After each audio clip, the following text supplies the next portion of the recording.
नमस्कार, स्वागत है आप सबका हमारे साथ इस खास कार्यक्रम में। और बजट सोमवार को संसद में पेश किया गया है और इस बजट पर और बारीकी से बातचीत करेंगे, समझेंगे इसके असर को, इसकी ज़रूरत को और आगे के संकेत और रास्तों को। और हमारे साथ इस पर और बातचीत करने के लिए खास मेहमान जोड़ रहे हैं नीति आयोग के vice chairman doctor Rajiv Kumar ji. Sir, बहुत बहुत स्वागत आपका राज्यसभा टीवी पर। शुरुआत मैं करना चाहूँगा सर कि जब कोविड के बाद बजट लाया गया और कहा जा रहा है कि एक बहुत ही चुनौतीपूर्ण काम किसी भी सरकार के लिए और खासतौर पर वित्त मंत्रालय के लिए, लेकिन नीति आयोग की भूमिका भी इसमें बहुत ही महत्वपूर्ण हो जाती है सुझाव के नज़रिए से और किस तरीके से इस स्थिति से बाहर आ जाए उसके विकल्पों को सुझाने के नज़रिए से। जाहिर आप लोगों ने बहुत सारे अहम सुझाव भी दिए होंगे और इस बजट के बाद किस तरीके से आप देखते हैं उन सुझावों को अमलीजामा पहनाया गया है, और ओवरऑल अगर इस बजट को देखें तो जो रिकवरी की बात हो रही है उसके लिए कितना ज़रूरी और कितना महत्वपूर्ण नज़र आ रहा है जिसमें टूल इस्तेमाल किए गए हैं। धन्यवाद कबीर। और सबसे बड़ी बात यह है कहने की कि जो ये बजट जो है वो एकदम एक लैंडमार्क बजट है, एक ऐसा बजट है जो कि आने वाले दशक के लिए एक बहुत ही अच्छी नींव डालता है जिससे कि हमारी आर्थिक गति तेज हो सके और इसमें खासतौर से निवेश बढ़ सके। और इसको जो सबसे दो चीज़ें जो हैं वो कि पैंडेमिक की वजह से, महामारी की वजह से जो ज़ाहिर था कि हमें स्वास्थ्य का जो अपना क्षेत्र है उसमें जो पब्लिक एक्सपेंडिचर है, उसका जो सरकारी खर्चा है उसको बढ़ाना पड़ेगा क्योंकि उसका जो इंफ्रास्ट्रक्चर है उसको सुदृढ़ करने की बहुत ज़रूरत थी। तो इसके लिए तो बजट ने बहुत बड़ा कदम उठाया है और 137% से जो है वो स्वास्थ्य का जो बजट है उसको बढ़ाया है पिछले साल के मुकाबले में, और इसके लिए मैं वित्त मंत्री की सराहना करता हूँ। तो ये तो ये तो उम्मीद थी, ये तो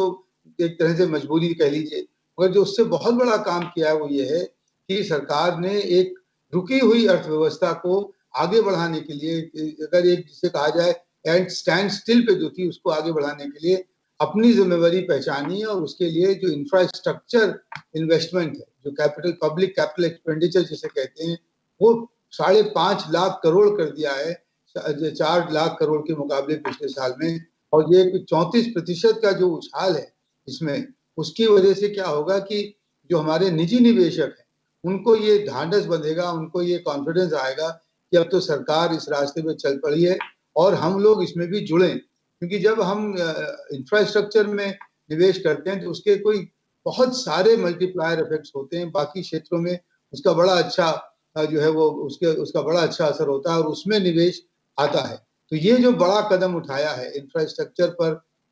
टोटल एक्सपेंडिचर का 16% कर दिया है इसको, जो कि आम जो है वो 13% रहता है। ये एक बहुत बड़ी चीज है। तीसरी चीज जो मैं कहना चाहता हूँ कि कई एक ऐसी मान्यताएं थी जिसको कि हम लोग समझते थे ये कभी टूटेगी नहीं, जैसे कि मिसाल के तौर पर कि जो हमारे जो इंश्योरेंस सेक्टर है उसमें हमारा एफडीआई कभी बढ़ेगा नहीं। अब उसमें जो है उन्होंने 49% से लेके छूट दे दी है कि 74% कर सकते हैं। साथ में ये भी कह दिया कि जैसे कि वो अपना सारा मुनाफा ले न जाए हमारे देश से, कि 50% जो मुनाफा होगा उसको यहीं पर उसको रिटेन अर्निंग करना पड़ेगी, निवेश करना पड़ेगी, और उनके बोर्ड ऑफ डायरेक्टर्स में 50% जो है वो हिंदुस्तानी होंगे। और आखिरी चीज ये कि जो बार बार बात होती है कि अब चीन से निवेशकों का जो है वो थोड़े उदासीन हो गए हैं, तो उसके लिए हम क्यों हिंदुस्तान में उनको ला सकते हैं। China+1 की जो बात होती है उसके लिए जो प्रोडक्शन लिंक्ड इंसेंटिव स्कीम जो बनाई गई है जिसमें कि 13 क्षेत्र शामिल हैं और जिसके लिए कुल राशि 1,97,000 करोड़ दी गई है, जो कि अगले 5 साल के लिए, कि जो इसमें आएगा, जो निवेश करेगा और जो ऐसा निवेश करेगा जो कि वैश्विक स्पर्धा में बराबर उतरे, उसको कैश इंसेंटिव देगी सरकार। तो मैन्युफैक्चरिंग को इससे एक बहुत बड़ा उत्साह मिलने वाला है, प्रोत्साहन मिलने वाला है। तो ये कुछ ऐसी चीजें हैं जो कि पहली बार मैं समझता हूँ कि सरकार ने अपने की हिम्मत दिखाई है कि कोई ऐसा लोक लुभावन वाला जो है वो बजट ना दें, ऐसी बहुत सारी स्कीम ना अनाउंस करें जो है वो और सारा कुछ खर्चा ऐसे ही कर दें कि कुछ ना कुछ किसी को फायदा पहुंच रहा है और टैक्स बढ़ाएं, कुछ भी ना करके सीधा आर्थिक गति पर और निजी निवेश को बढ़ाने पर इन्होंने बजट ने लक्ष्य किया है। ये बहुत बड़ी बात। जी डॉक्टर राजीव जी, लेकिन अगर मैं हेल्थ पर ही शुरुआत करूं फोकस करते हुए, आपने कहा कि एक बहुत बड़ी मैं कहूँ कि वृद्धि की गई है खर्च को लेकर, उसमें दो सवाल खड़े हो रहे हैं। पहला सवाल, कुछ एक्सपर्ट और जो विरोधी राजनीतिक दल हैं उनका आरोप है कि जो खर्च है ये अगले 6 वर्षों में इसको बढ़ाया गया है और करीब 10,000 करोड़ के आसपास का जो है वो सालाना के आसपास स्वास्थ्य खर्च बढ़ेगा असल में। लेकिन दूसरा बड़ा सवाल ये खड़ा होता है कि ये जो खर्च बढ़ाने की बात, ये इंफ्रास्ट्रक्चर रिलेटेड होगा या फिर वहाँ पर प्रोफेशनल्स और इसके अलावा जो सपोर्टिंग सिस्टम की बात होती है उसकी तरफ हम फोकस करने जा रहे हैं। देखिए, पहले प्रश्न का उत्तर तो ये है कि जो 6 साल की बात है, वो बात है जैसे कि जल जीवन मिशन और स्वास्थ्य स्वच्छ भारत अर्बन मिशन, उसमें जो 2,87,000 करोड़ रुपया लगा है वो 5 साल के लिए, मगर उसका भी एक हिस्सा, काफी बड़ा हिस्सा अगले साल में खर्च होगा। अगर आप उसको 5 से सिर्फ डिवाइड कर लें तो कम से कम 40,000 करोड़ उसमें आएगा। और ये तो इसको स्वास्थ्य के बजट में जोड़ना इसलिए आवश्यक है कि अच्छा साफ पानी पीने से और स्वच्छ भारत फीकल वेस्ट मैनेजमेंट से और अपने अच्छे टॉयलेट की वजह से उस पर स्वास्थ्य पर अच्छा असर पड़ता है। इसी तरह से जो 2,200 करोड़ उन्होंने दिया है कि 40 शहरों में एयर क्वालिटी इंप्रूव करने के लिए, उससे रेस्पिरेटरी डिजीज बर्डन कम होता है। तो ये कहना कि इनको इसमें शामिल नहीं करना चाहिए, ये मेरे ख्याल में मिथ्या है, गलत बात है साथ-साथ। दूसरी जो चीज आपने कही कि इसमें किस जगह खर्चा हो रहा है, उसमें उन्होंने कहा है कि एक नई स्कीम आएगी जिसमें कि नेशनल हेल्थ मिशन को जो है वो और सुदृढ़ किया जाए और पोषण अभियान को और बढ़ावा मिले। तो उन्होंने खासतौर से ये भी कहा कि 17,000 जो है वो primary and health wealth centre ग्रामीण क्षेत्र में और 11,000 शहरी इलाकों में उनको सुदृढ़ करा जाएगा, जिससे कि उसमें बेहतर डॉक्टर, बेहतर नर्सेज, बेहतर प्रोफेशनल्स आ सके और वो डायग्नोस्टिक इक्विपमेंट आ सके, जिससे कि वहां पे जो लोग जाते हैं उनको पूरी मदद मिल सके, उनका जो है वो अच्छे तरह से सुचारू रूप से उनका इलाज हो सके और डायग्नोसिस हो सके। तो ये कहना कि सिर्फ जो है वो ईंट पत्थर पे पैसा खर्चा होगा, ये बिल्कुल गलत है, क्योंकि ये सारा का सारा है स्वास्थ्य का वो है लक्ष्य कि जो है वो कि हम लोग अपने इस क्षेत्र के मूलभूत ढांचे को बेहतर करें और इसमें जो इसकी डिलीवरी है उसको इम्प्रूव। और 35,000 करोड़ तो आपको मालूम ही है कि उन्होंने वैक्सीन रोल आउट में लगाया और ये भी कहा है साथ में कि अगर जरूरत पड़ेगी तो और आगे पैसा भी दें। अक्सर मैं देखता हूँ इस पूरे बजट को, तो आमतौर पर जब भी इस तरह का पेंडेमिक महामारी की सिचुएशन नज़र आती है, हालांकि 100 वर्षों में कभी एक आध बार इस तरह की तस्वीर आई है, उसके बाद इकलौता रास्ता जो अर्थशास्त्री कहते हैं वो है सरकारी खर्च को बढ़ाने का। और उसके लिए जो लिमिट थ्रेशोल्ड माना जाता है कि जो फिजिकल डेफिसिट की, उसकी रेखा को तोड़ते हुए आगे बढ़ा जाए, यानी कि कहीं ना कहीं लिक्विडिटी आम आदमी के पास पहुंचे। और इसके लिए सरकार ने इंफ्रास्ट्रक्चर प्रोजेक्ट उस सेक्टर में काफ़ी ज़्यादा निवेश की बात की है। लेकिन इसे लेकर भी कुछ विरोधी इस तरह के आरोप लगाते हैं कि देश में अगर कहा जाए करीब 80 करोड़ लोग हैं जो कि राशन कार्ड के जरिए राशन लेते हैं, और अगर इसमें हम 11 करोड़ गरीब किसानों को जोड़ दें जो कि पीएम किसान के प्रतिभागी हैं, जो उसके जरिए फ़ायदा लेते हैं, तो करीब करीब 100 करोड़ के आसपास ऐसे लोग हैं जिनको क्या इंफ्रास्ट्रक्चर में निवेश के जरिए कुछ हासिल होने वाला है इस बजट से, या उनके लिए कुछ अलग से और ज़्यादा किए जाने की ज़रूरत थी? देखिए, इसमें दोनों बातें हैं। एक तो ये जैसे मैंने पहले कहा कि अगर इंफ्रास्ट्रक्चर में आप इन्वेस्टमेंट करते हैं तो उससे जो है वो रोजगार बेतहाशा पैदा होता है, क्योंकि वो कई क्षेत्रों में उसका एक पॉजिटिव इम्पैक्ट, उसका पॉजिटिव असर आता है। और उसके वजह से जो आम भारतीय है, जिसको कि आज रोजगार की सबसे बड़ी आवश्यकता है, क्योंकि पेंडेमिक की वजह से उस पर जो है वो एक नकारात्मक जो असर पड़ा था। एक तो ये बात हो गई कि उससे फायदा अवश्य होगा। दूसरी चीज ये है कि जैसा कि वित्त मंत्री ने कहा कि 40 करोड़ किसानों को, मतलब 40 करोड़ व्यक्तियों को 4 किस्तों में, 11 करोड़ को 4 किस्तों में पीएम किसान निधि के जरिए एक बहुत सारा पैसा ऑलरेडी दिया जा चुका है और वो आगे भी दिया जाता रहेगा। तीसरी चीज उन्होंने कहा कि जो उज्ज्वला स्कीम है उसमें 8 करोड़ परिवार अभी तक शामिल हो चुके हैं, वो 1 करोड़ परिवार और आगे उसमें जोड़े जाएंगे। उसमें जो है, जो हमारी जो महिलाएं हैं उनको उसमें अवश्य फायदा होगा उसकी वजह से। और जो उन्होंने ऐसे इसी तरह से उन्होंने ये भी बताया कि किस तरह से जो सीनियर सिटीजन्स हैं उनको अब जो है वो इनकम टैक्स रिटर्न नहीं भरना पड़ेगा, तो उसकी वजह से उनको भी वो सहूलियत मिलेगी और उसमें भी उनको भी फायदा होगा। ऐसे कई स्कीम्स हैं जो कि अभी इस बजट में है, जिनको कि मैं बहुत डिटेल में नहीं बता सकता, कि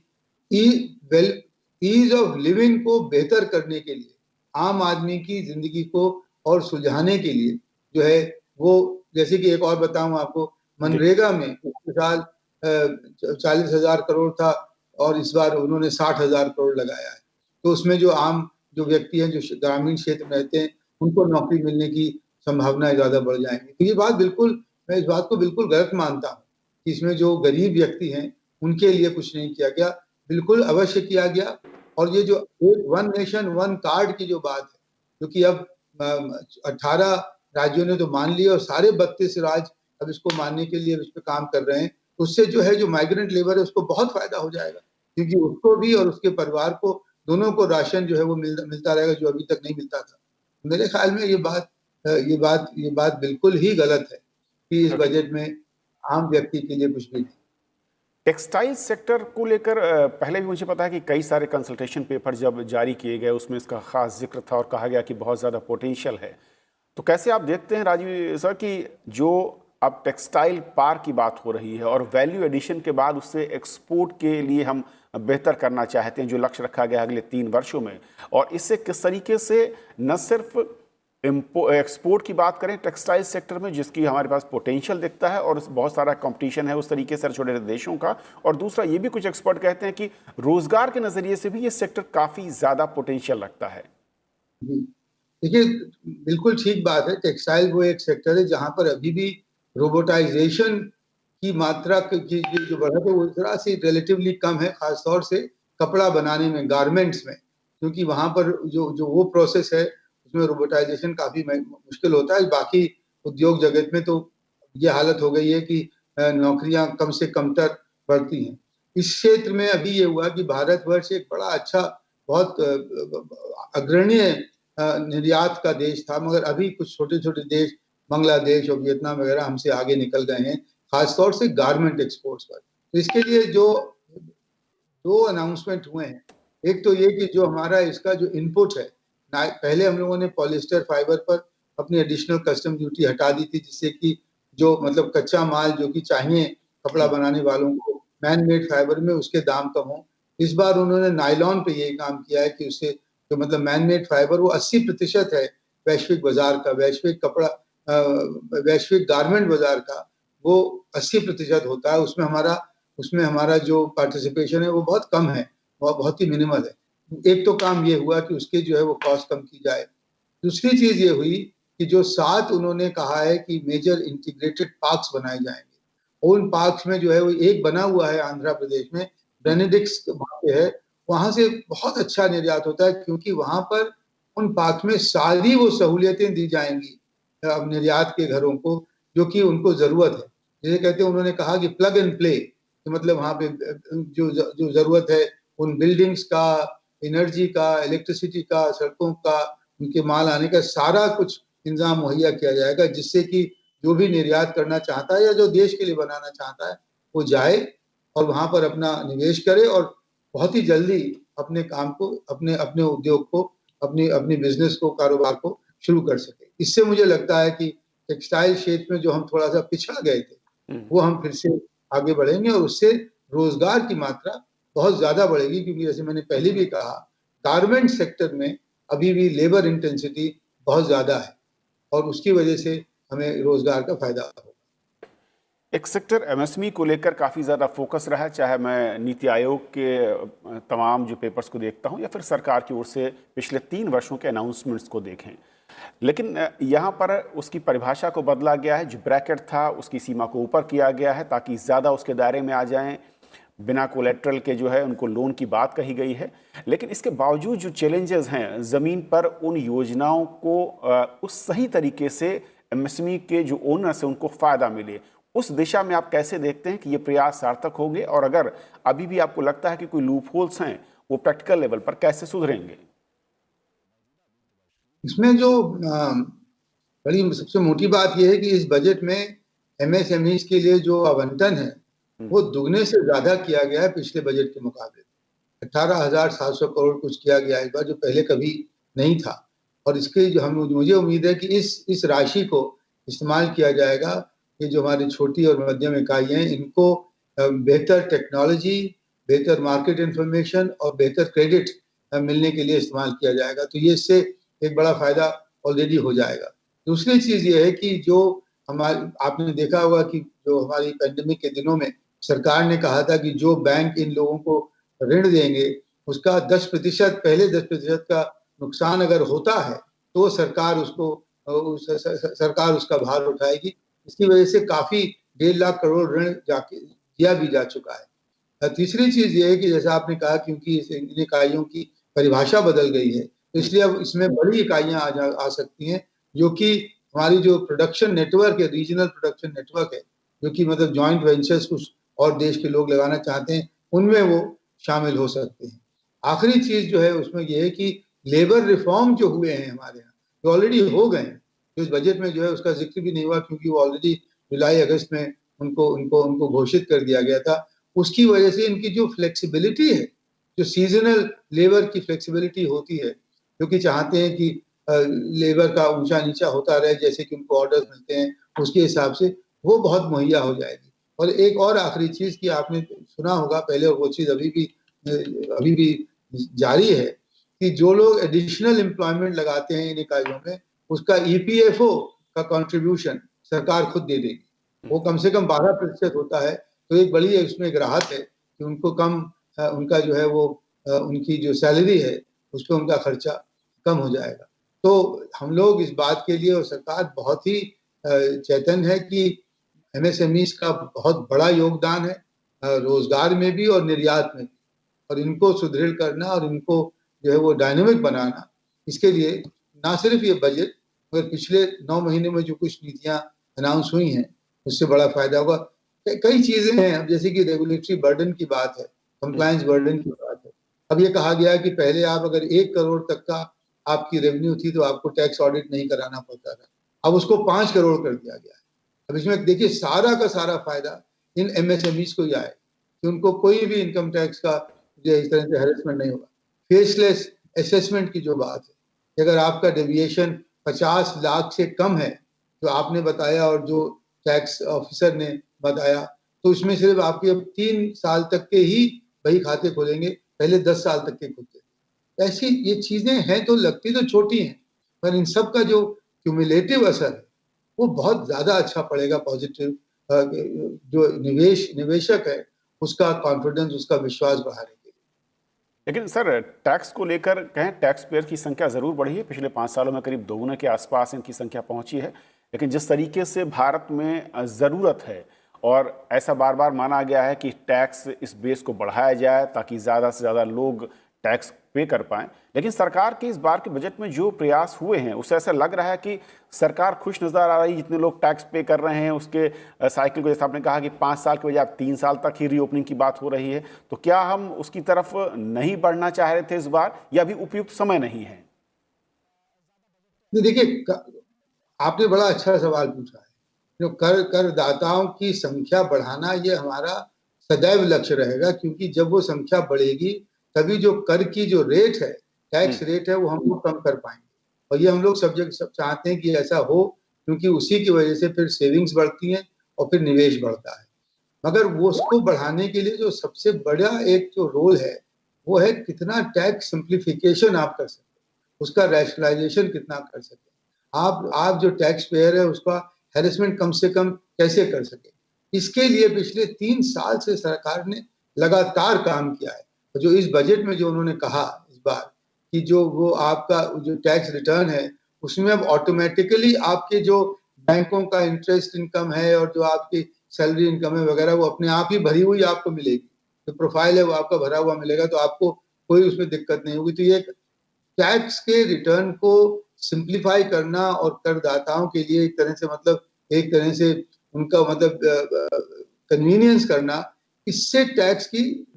जो नेटवर्क है वो ज्यादा बढ़ने की हमें उम्मीद है और वो मुझे लगता है होगा। और आखिरी चीज ये है कि आने वाले दिनों में जैसे जैसे हमारी आर्थिक गति बढ़ेगी और हमारा और अर्थव्यवस्था बेहतर होगी, तो फिर टैक्स के दरों में भी कमी अगर आएगी लोअर लेवल पर, तो उससे भी करदाताओं की नेटवर्क बढ़ेगी, वो हम लोग आगे चल के कर सकते जी। अब सर मैं आता हूँ खर्चों को लेकर, क्योंकि सरकार जिस तरीके से एक बड़ा एजेंडा है सरकारी व्यय को बढ़ाने को लेकर, लेकिन सरकार के संसाधन जो है, और कोविड के बाद कहा जा रहा है कि टैक्स जो कलेक्शन हुआ, चाहे वो जीएसटी का हो, भले ही जनवरी में वो नए रिकॉर्ड पर पहुंचते नजर आए हैं, ये भरपाई कैसे होगी, यानी कि सरकार की प्राप्तियों के लिए क्या आप रोड मैप देखते हैं? देखिए, सरकार की प्राप्तियों के लिए जो करों की जो जुड़ना है, करों का जो मोबिलाइजेशन है, वो तो हम लोगों ने बात कर ही ली। उसमें ये भी हो गया कि जीएसटी में भी अब जो सारा का सारा इवेजन हो रहा था, उसको भी बहुत जल्दी बहुत अच्छी तरह से बंद किया गया है कि पिछले 4 महीने में 1 लाख करोड़ से ज़्यादा जीएसटी का कलेक्शन आ गया। तो ये तो अप्रत्यक्ष कर हैं, इसमें जो है वो लगातार मुझे लगता है बढ़ोतरी हो जाएगी, क्योंकि उसका जो इवेजन है, जो कि बहुत सारे लोग उसमें जो जो देते ही नहीं है, वो इसके क्षेत्र में अब आते रहे। दूसरी तरफ की जो बात है वो है कि हमें नॉन टैक्स रेवेन्यू को मोबिलाइज करने की बात बहुत बड़ी बनाई गई है। इस बजट में उस पर खास तवज्जो दी गई है और इसके लिए उन्होंने जो लक्ष्य रखा है 1.75 करोड़ का, वो मुझे लगता है कंजर्वेटिव है और ये अच्छी चीज है, क्योंकि ये बेहतर है कि लक्ष्य कम हो और उसको हम जो है वो उसके ऊपर उसका काम कर सके। और मेरा पूरा विश्वास है कि इतना काम सरकार में हो चुका है पिछले 8-9 महीने में कि जो ये लक्ष्य रखा गया है वो पूरी तरह से हासिल होगा। इसके जो 3 हम लोगों ने बताए उन्होंने, एसेट मोनेटाइजेशन, डिसइन्वेस्टमेंट और लैंड मोनेटाइजेशन, तीनों में पहली बार ये हुआ है कि एक पाइपलाइन बना दी गई है और एक डैशबोर्ड के निर्माण की बात करी गई है, जिससे कि रियल टाइम मॉनिटरिंग हो सके इन लक्ष्यों की। तो ये जो है वो ये राजस्व जुड़ाने का जो एक तरीका है, वो मेरे ख्याल में इस पर आप देखेंगे कि हम लोग सफल होंगे और इसके सफल होने से जो है जो हमारा वित्तीय घाटा है, जितना बताया गया है, उससे मेरे ख्याल में और कमी होता नजर आएगा बनिस्बत कि उससे बढ़े और इससे ज़्यादा आगे बढ़े। लेकिन राजस्व के लिहाज से जो आरोप विरोधी दल या एक्सपर्ट कुछ लगाते हैं कि सरकार के इस बजट में जो सरकारी मैं कहूँ कि पीएसयूज हैं या फिर कुछ बैंक उनको बेचने की बात हो रही है, वो कहते हैं कि सरकार इसके अलग शब्दों का इस्तेमाल करती है लेकिन मकसद वही है। नहीं, देखिए, मकसद क्या है इसको समझना चाहिए। और मतलब पूरी मैं क्षमा चाहते हुए मतलब ये पूछना चाहता हूँ सवाल सबसे कि क्या हम लोग ये नहीं चाहते कि करदाताओं की जो योगदान है, जो उनकी पूंजी है, उसका अच्छा इस्तेमाल हो? क्या हम ये चाहते हैं कि सरकार की जो पूंजी लगी हुई है वो एक तरह से मतलब पड़ी रहे, उस पर उसका रिटर्न ना आए, उस पर उसका अच्छा इस्तेमाल ना हो और वो मतलब दुनिया भर हर जगह जो है वो एक तरह से इनएफिशिएंट यूटिलाइजेशन, कैपिटल यूटिलाइजेशन जो है वो चलता रहे? मेरे ख्याल में ये तो बात ठीक नहीं है। और जो विनिवेश का जो लक्ष्य है वो यही है कि जो जिन इकाइयों में और जिन एसेट्स में हम अच्छी तरह से इस्तेमाल हम लोग नहीं कर पा रहे हैं, उनका हम बेहतर इस्तेमाल कैसे कर सकें। इसका जो एक उदाहरण है, मतलब जैसे कि आज वो ये कि सड़कें बनाने में निजी क्षेत्र को बहुत दिक्कत होती है, क्योंकि उनको लैंड एक्विजिशन करना है, उनको बहुत सारे रेगुलेशन पार करना है वगैरह। तो ये अच्छा काम हम लोगों ने किया कि हम सरकार ही जिम्मा लेती है हाईवेज और सड़क बनाने का, और एक बार जब वो बन गए, उस पर ट्रैफिक चालू हो गया, फिर उनको हमने मोनेटाइज कर दिया। मोनेटाइज करके वो जो है वो जो टोल ऑपरेटर है उसको मोनेटाइज करके 20 साल का उसको हम लोग जो है वो देते हैं एक एग्रीमेंट, और उसको हम लोग उससे पैसा लेके फिर और नई सड़क बनाते हैं। तो इसमें कहाँ कोई, इसमें कैसे कोई कह सकता है कि इसमें जो है वो गलत काम? इसी तरह से एयरपोर्ट्स का काम है। जहां तक पब्लिक सेक्टर इकाइयों की बात है, मैं कितनी इकाइयों को जानता हूं जो अपनी पोटेंशियल के हिसाब से आधे से भी कम उत्पादन कर रहे हैं और इतनी इतनी जमीनें उनके पास मौजूद हैं जिसका कि बिल्कुल कोई इस्तेमाल नहीं हो रहा, वो खाली पड़ी हुई हैं, कभी कभी बीच शहर में खाली पड़ी हुई, और उनकी इतनी अच्छा मूल्य है, वो सारा का सारा वैल्यू इस समय बिल्कुल लॉक्ड है। और अगर उस अनलॉक वैल्यू को हम अनलॉक करना चाहते हैं, जिससे कि हम सरकार की जो और जरूरत है, उनकी और प्राथमिकताएं हैं, उसके लिए हम राशि और पूंजी जमा कर सके, जुटा सके, तो मैं नहीं समझता कि उसमें कोई भी गलत बात है। और ये सब देश के लिए तो हो रहा है, और देश में ये जो पब्लिक और प्राइवेट सेक्टर का जो इतना बड़ा विभाजन हम लोगों ने कर दिया है, वो मानसिकता हमको खत्म करना पड़ेगा। हमको ये मानना पड़ेगा कि हम लोग सब एक ही लक्ष्य में जुड़े हैं, चाहे वो हम लोग निजी क्षेत्र में हो या हम लोग सार्वजनिक क्षेत्र में, तभी वो बात आगे बन सकेगी और वो तब बढ़ेगी। डॉक्टर अजीज सर, एक आखिरी सवाल, इस बजट के साथ जिस तरीके के टूल्स का इस्तेमाल किया गया है, और बहुत आसान नहीं किसी भी सरकार के लिए, दुनिया भर में हम देख रहे हैं इकोनॉमी की जो तस्वीर है, और अभी भी कई देशों में कोरोना का खतरा टला नहीं है, लेकिन इसके बावजूद जब हम रिकवरी की बात कर रहे हैं, क्योंकि अभी भी हम याद रखना होगा कि हम नेगेटिव जोन में चल रहे हैं, पॉजिटिव जोन में आना और उसके बाद जो अगला स्टेप हो डबल डिजिट, कब तक की उम्मीद हम रखते हैं? इस बजट के बाद तो मेरी उम्मीदें बहुत जग गई हैं, और मतलब थोड़ा सा इस मामले में मैं जो हूँ वो यूं कहा जाए कि ओवर ऑप्टिमिस्टिक होने के लिए ही मतलब प्रेरित हूँ। और मुझे ये लगता है कि अगले साल में 21-22 में हमारी ग्रोथ रेट जरूर 11.5-12% होगी रियल टर्म्स में, और नॉमिनल टर्म्स में 15% से ज्यादा होगी। मगर क्योंकि इतनी अच्छी सुदृढ़ नींव अब रख दी गई है, तो 22-23 और 23-24 में भी मेरा पूरा विश्वास है, मैं बिल्कुल निश्चय के साथ कह सकता हूं कि हम लोग 7-8-9%, 7-8% तक हम अवश्य जाएंगे, और उसके बाद फिर डबल डिजिट की बात भी कर सकते हैं। तो ये जो दशक है, इसकी जो अभी शुरुआत है, वो एक अपने देश के लिए, हिंदुस्तान के लिए एक बड़ा सुनहरा दशक बन के उभरेगा, जिसकी बात की मुझे पूरी आशा है और विश्वास है। बहुत बहुत शुक्रिया सर, राज्यसभा टीवी से बातचीत करने के लिए आपका। बहुत शुक्रिया आपका, धन्यवाद। तो इस खास मुलाकात में आज फिलहाल इतना ही। नमस्कार।